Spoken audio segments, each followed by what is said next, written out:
What's up, Gooners? Welcome to TDG, the Daily Gooner. It's your boy Reza JD to bring you the latest news of the day regarding, our beloved Arsenal. But before we get into it, don't forget to hit that sub button so you don't miss any daily content. Also, drops a thumbs up to support the channel if you enjoy the content on the channel. If we can smash 15 likes, that would be amazing for our first ever video. Also, drop a comment so I can use, your opinions in future videos, and also give you a shout out as a fellow gunner of ours. Straight into it, first part of the segment of today's video segment is the news of the day.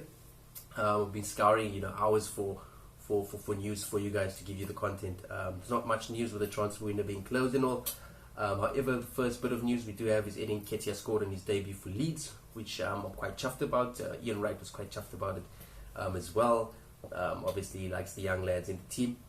So Eddie scored on his debut. Could be a good bit of business for all parties involved, with Eddie getting the minutes he needs, Leeds needing a striker, and Arsenal's academy product obviously getting those valuable minutes to get that experience, and we hope that he can be integrated into the team in the future. It all depends on his loan, and he started it quite well, so good thumbs up to Eddie.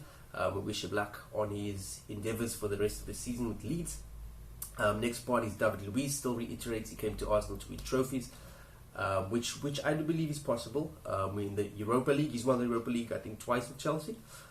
So he's won a Champions League with Chelsea, he's won Premier League with Chelsea, he's a serial winner, he's good, he's got big character, which could be great for holding in Chambers, young guys still learning the trade of centre-backs. Luiz could be a very good partner for them, so that would be good. I think Paul Merson said he does feel Arsenal play with a 3 in terms of holding Chambers and Luiz, so Luiz would be the ball-playing centre-back, and Chambers and Holding will be the guys he could fall back on in case of any emergencies. However, I still feel that Emery will keep it with his 4-3-3 or 4-3-2-1. But we'll see how the season progresses once David Luiz is integrated into the team. Next step is obviously to get Holding back. He played for the under-21s during this week. I think we won it 3-1. Balogun scored a hat-trick. Another great academy product. Academy is looking very, very strong. So great news for Arsenal there. Next, on to the next part of the news. It's Iwobi. Obviously, we sold Iwobi for good money, £40 million in total with all the add-ons to Everton. Now, it was a bit confusing for me because now we lack a bit in wide areas. Nelson we obviously kept. We've got Pepe. Mkhitaryan's been playing on the right-hand side. We'll get to Mickey in a bit, don't worry, guys. But Iwobi says he joined Everton to make a name for himself, which is a bit confusing because I feel Arsenal allowed him to leave. He wasn't the one to choose to join. Had the money not been good, he wasn't going to put a transfer request in, obviously. So that's a bit of a confusing one, but he's been a good servant. He had a very good season last year for his standards. And we got a good bit of money for Iwobi. I wouldn't say good bit of money. It's more or less market related because Iwobi's a homegrown player, so he meets the Premier League quota. The teams need him, so obviously his value is up by 10-15 million. Where he should have costed 25 million, and it now costs 30, 35, 40 million. So more or less in the bracket I would have said Iwobi's worth. A lot of guys forget the part that he is homegrown. That's the reason why he costed a little bit more than your average winger, because let's be honest, Iwobi is an average winger. Next is the Mustafi exit. Still a lot of talks, still a lot of words coming out that Mustafi still could exit. Roma being the main team involved. However, they're still looking at Lovren of Liverpool, Dejan Lovren, so that could still happen. However, we're not too sure what's going on with the Lovren situation.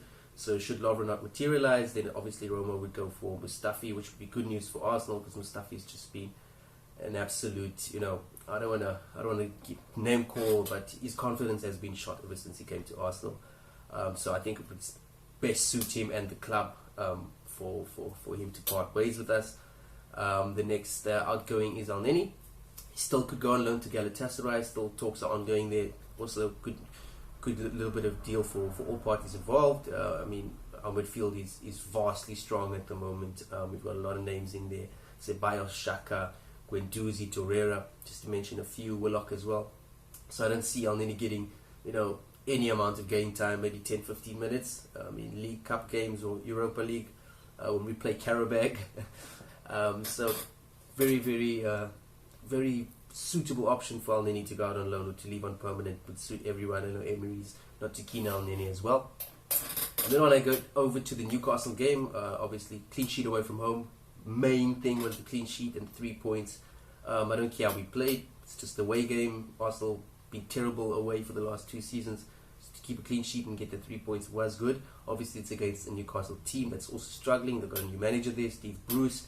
A couple of new players in their team. Joe Linton did cause us a lot of trouble. However, I think Chambers and Socrates dealt with it pretty well. Specifically Chambers, he had a very, very good game. I didn't have to mention him once, unlike Mickey, mate, what happened?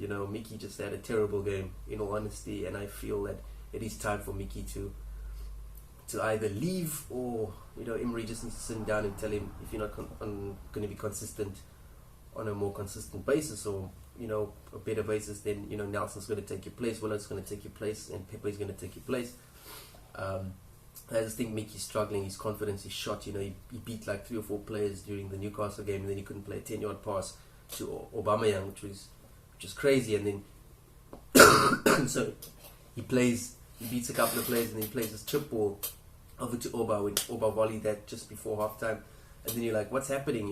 Why is it 2 different Mkhitaryan's in one match? It just doesn't make sense. So definitely feel, and I think a lot of Arsenal fans as well would back me up on this, that Mickey could leave. Could be a good thing if we get the money for him, but the wages is a bit of a problem. It's £180,000 a week. Not a lot of teams can afford that in the world, let alone the Premier League. So that could be one to look out for. And then for Burnley, our starting line I think will be fairly the same. I don't think Luiz would start just yet. I think Chambers and Socrates will keep their place based on the clean sheet they kept in Newcastle. Ainsley will start on the right. Ainsley was my man of the match against Newcastle. He had an absolutely fantastic game. He got kicked, got shoved, and he just kept going. Williams came on, Jethro, I think it was Jethro Williams for Newcastle. He came on 65th minute, and Ainsley still beat him to the ball, still burst past him and got that cross in for Oba to score. Obviously Oba had an immaculate first touch and an immaculate finish. That's what we expect from Oba, but without Ainsley making that push, that chance wouldn't have happened. So for me, Ainsley was my man of the match. A lot of you guys will say Oba, not a problem. I could totally agree with that, but I think Ainsley just edged it in terms of dirty, not dirty, but in terms of the way he helped. He what's the word I'm looking for? He dealt with the game. He dealt with Newcastle's kickings and kickabouts. So very, very good game for Ainsley. Will help him with his confidence. So I still think he'll start at right back. Left back will be Nacho Monreal. Would say I had Kolasinac out with this, the gang war issue that him and Ozil are facing. Hopefully that gets sorted out soon for their safety, not just for Arsenal, just as as humans, as citizens living in the UK. I really hope that gets sorted out for them. In the midfield, I still think Xhaka and Guendouzi would start.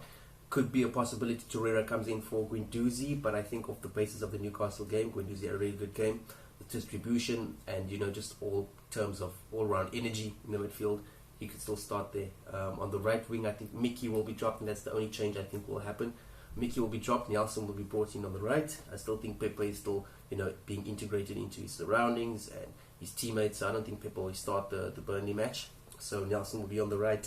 Aubameyang will play from the left, and Lacazette should hopefully be back fit, and he should be leading the line for us. Could be a bit of a difficult game. Burnley had a very good game over the weekend. However, I have no doubt Arsenal should get the 3 points there at the Emirates on the carpet. First home game of the season. I'll probably say 3-0 win would be good. Anything more would be good for confidence going into the Liverpool game. So we'll see. But for me, 3 points, 3-0 win. I'd say Oba 2, Lacazette 1, and 6 points of our first 2 games. That's all for today, guys. It's your boy Reza JD. Don't forget to hit that sub button and drop a thumbs up. Cheers. Peace.